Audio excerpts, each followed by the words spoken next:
Hey there, everybody. Pete Pardo here. Welcome to another episode of What's Hot with Sea of Tranquility. It's Wednesday. It's new album review day today. And I am pretty excited to be talking about this brand new release from the legendary Jethro Tull, their 22nd album, The Zealot Gene. First album since the Jethro Tull Christmas album in 2003. All right. First true all-new studio material since 1999's jthrotull.com, which for those of you who have been following me here on Sea of Tranquility, you know I'm not a huge fan of jthrotull or .com or jethrotull.com. To me, I love the Christmas album, but to me the last great Jethro Tull album of all new material is Roots to Branches from 1995. So here we have, kind of out of nowhere, they announced this last year, we got the new Jethro Tull album, The Zealot Gene. I'm not crazy about that album cover. Got to say, I love Ian to death, but yeah, that's kind of weird, right? Yeah, interesting. Digipack. It's on InsideOut Music, right? So a division of BMG nowadays. Great place for Ian and the boys to be. And let's take a look at this Digipack. So actually, this to me would have been a pretty cool album cover, and not that. Or not that, I should say. But, you know, hey, whatever. I don't make these decisions. There's Ian again. Again, Ian is all over the place here. Obviously, he is the man. They want to make sure that everybody knows that. Let's take a look at the booklet. Again, I like that. That would have been a really cool album cover, I think. On the back, yes, a lot of religious connotations and tones on this album. And I'm gonna read you some stuff here. So here, but very well laid out booklet. You know, Ian is the master photographer, and got lots of notes on each of the songs. You got full lyrics, all that good stuff. Nice little booklet. So, in the band for this particular album, we've got Ian Anderson on flute, vocals, acoustic guitars, mandolin, Irish whistle, percussion, and my favorite instrument of all time, harmonica. We've got David Goodyear on bass guitar, and all these guys, with the exception of the one I'm going to name last, have been with Ian in Jethro Tull, or Ian Anderson's Jethro Tull, for quite some time. We got John O'Hara on keyboards, Hammond organ, piano, and accordion. That's like his right-hand man. Helps him. He's like the kind of musical conductor alongside Ian. You got Florian Opal or Opale, I don't know how he says his name, on guitars. He has since left the band. He left, I believe, in 2019. But he's on the album. Scott Hammond on drums. And now new in the band, but he only plays on one track on here, is Joe Parrish James. He's the brand new guitar player that replaces Florian. So for those of you watching who haven't been paying attention for about 20 some odd years or whatever, no, Martin Barr has not been in Jethro Tull for quite some time. Martin and Ian parted ways after the Jethro Tull Christmas album, so not quite 20 years, but you know, we're moving up on that. So, but you know, I love Martin. Martin has been a huge part of the Jethro Tull sound for decades and decades and decades. Do I wish he was still on board? Yes, but you got to move on at some point. So, in saying all that, really enjoyable Jethro Tull album. Let me read you some tidbits. I'm going to read you Ian's little kind of introduction to the album, because I think it'll kind of help set up where we're going to go next. At last, the new collection of songs you have not really been waiting for. Typical Ian Anderson intro there.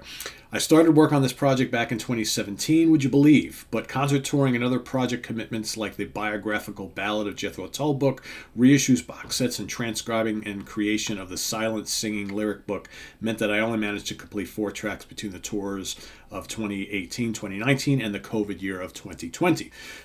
For the most part, my songwriting relies on the reference of visual images, whether photographic or painterly. In the Zealot Gene collection, the trigger was text, immortal words from 1611, which for me immediately conjure visual images, and so we are back to my use of pictures to interpret and vocalize the subject material.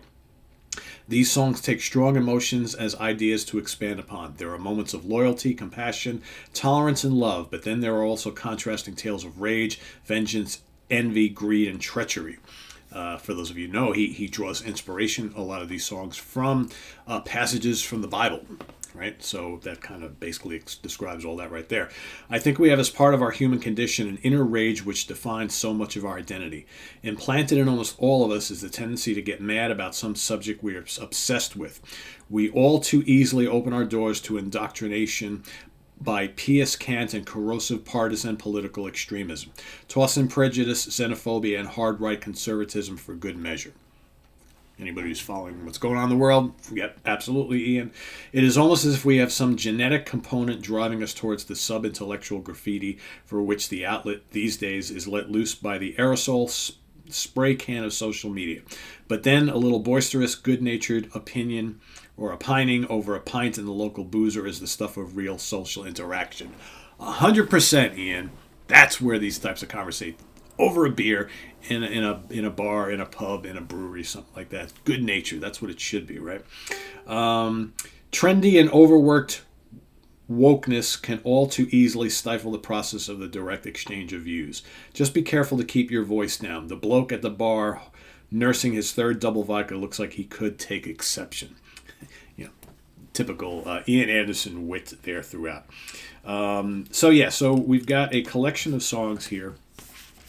12 to be precise, ranging from about 6 minutes to 3. So that's generally and most of the songs here are 3 to 4 minutes, and you get glimpses and bits and pieces of Tull throughout their career here, which is what I really like about this album. You got your fair share of rockers, you got a couple of bluesier tracks, and then you got a couple of the kind of like folky gems that Ian and company have always been known for.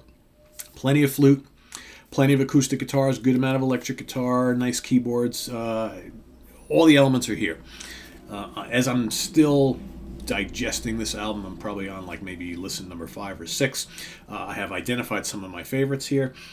Mrs. Tibbetts kicks things off. It's the longest track on the album.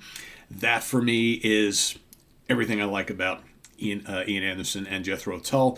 It's got the flutes. It's got the very quirky, intelligent, lyrical and vocal play.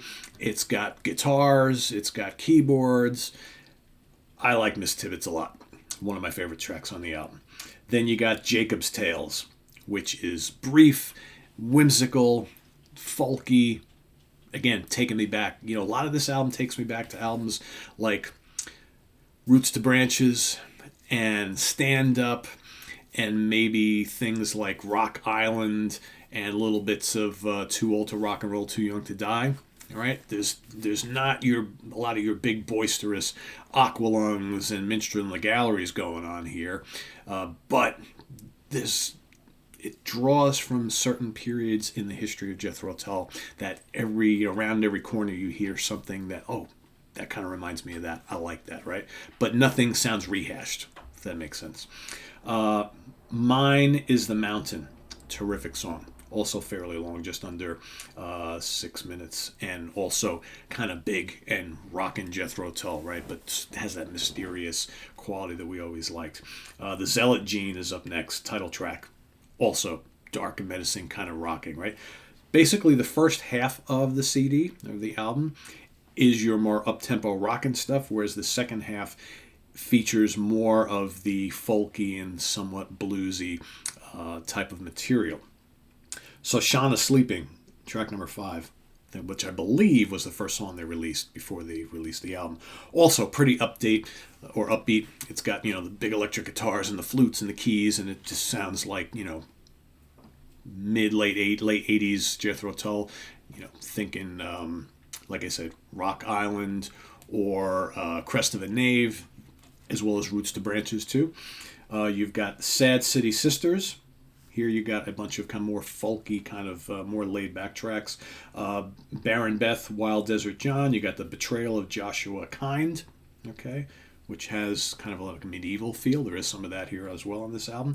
Where Did Saturday Go is more of kind of a lazy, bluesy, folky type of piece. Nice little melody on that.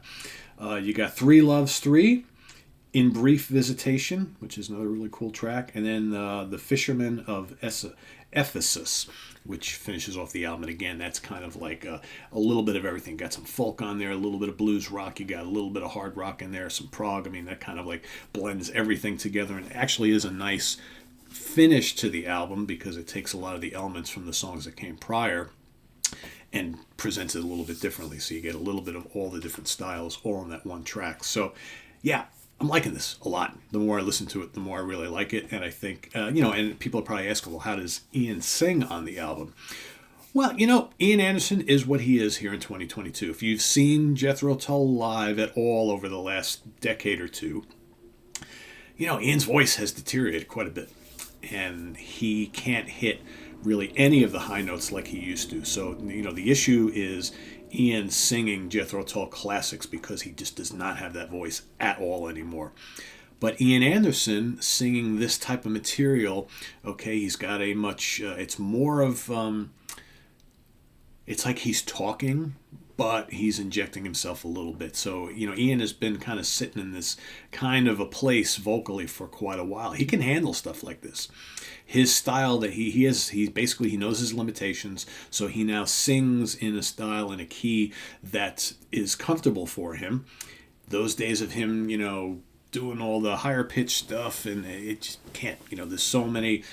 I've seen Tull enough times over the last 20 years to know that much of the back catalog is basically beyond his capabilities at this point, which is why in recent years they brought another singer on board to sing the bulk of the songs because he just can't do it, right? So he's out there, he sings a little bit, he plays flute and acoustic guitar, and that's kind of what he does. I can see him going out and singing this stuff because this is more within his range now. And I'm okay with it. It's kind of like Ian Gillan, right, from Deep Purple. It's like his voice has changed quite a bit over the years, and he can't do a lot of things he used to do. So when you listen to more recent Deep Purple albums, he's in a range now that perfectly, they put together songs that fit where he is at this point in time. It's the same thing here. So you listen to this album and you're like, oh, Ian sounds really good, right? Because he knows where he's at. He's not trying to do things that he used to be able to do, and that's, but he can still sing. He just can't sing a lot of that old stuff anymore. So yeah. So but and the musicianship is terrific on the album. It has that quality. It's, if you're a Jethro Tull fan, you know what you want to hear. You want to hear all the acoustic guitars and the mandolin and the flutes and the electric guitars and the glockenspiel and the Hammond organ and piano and all that kind of stuff.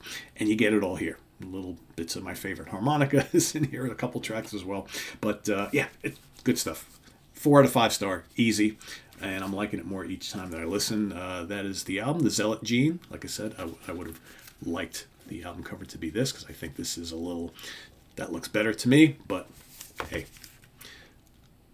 it's a little too much Ian close up for me, right? But yeah, that's okay.